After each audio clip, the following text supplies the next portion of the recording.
You've heard it before, right? That dreaded phrase from a developer. But it works on my machine.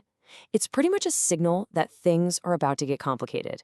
Well, today, we're going to talk about Docker, the technology that was literally designed to make that phrase extinct.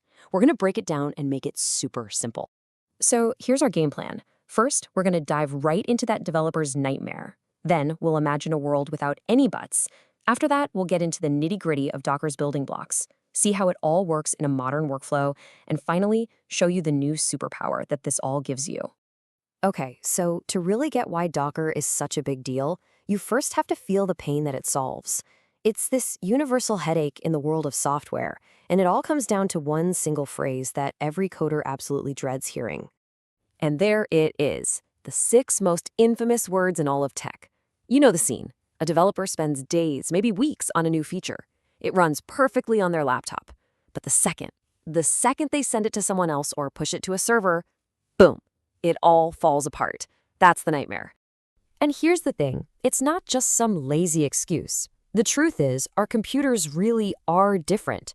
My Mac might be running a slightly different version of the OS than your Windows PC.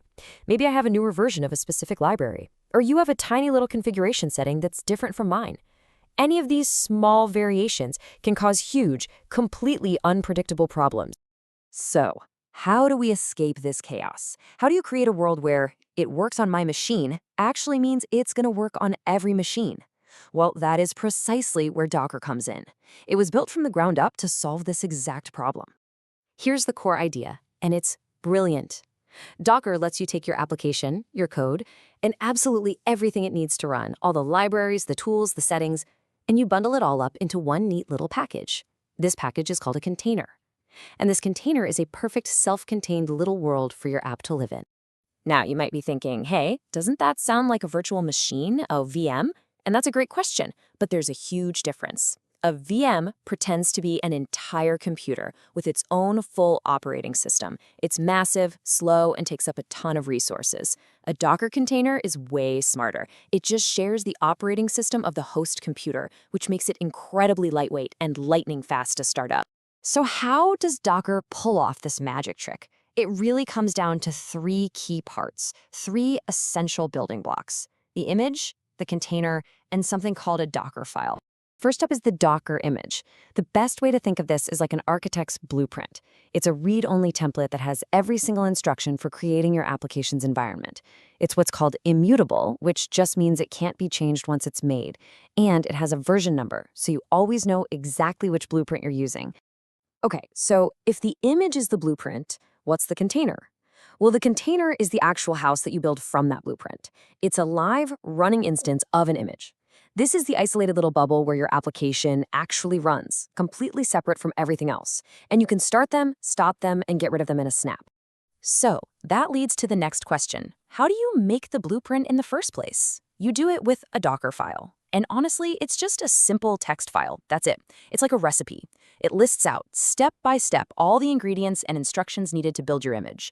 It's super readable and makes the whole process perfectly repeatable every single time. All right, let's put it all together. We have our recipe, the Docker file. We have our blueprint, the image. And we have our running house, the container.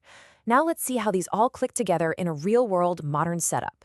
This is where it all pays off in what we call a CI/CD pipeline. So check this out. A developer pushes their code. Right away, an automated system grabs that code and builds a brand new Docker image. Then it spins up a container from that image and runs all the tests inside it. And if everything passes, that exact same container gets shipped to the live servers. What you test is literally what you deploy. No more guesswork, no more surprises. So, what does this actually mean for you? What is the superpower that Docker gives you? When you boil it all down, it really comes down to 3 huge benefits. First, it's portable. You build your image one time, and you can run that container anywhere, on your laptop, your coworker's computer, a server in the cloud, anywhere. Second, it's consistent. It just completely vaporizes those annoying environment differences. And third, it's fast. Because containers are so light, they start up in seconds, which makes everything from development to deployment way, way more efficient. So let's bring this all home. We started with that developer's nightmare, right? That phrase that means chaos and wasted time.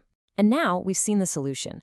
Docker gives us the power to package up any app so it runs in a totally predictable, totally isolated way.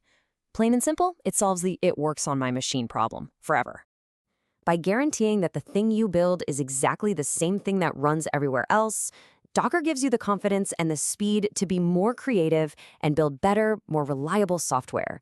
It really is a superpower for anyone who makes things. So the only question left is, now that you have it, what are you going to build?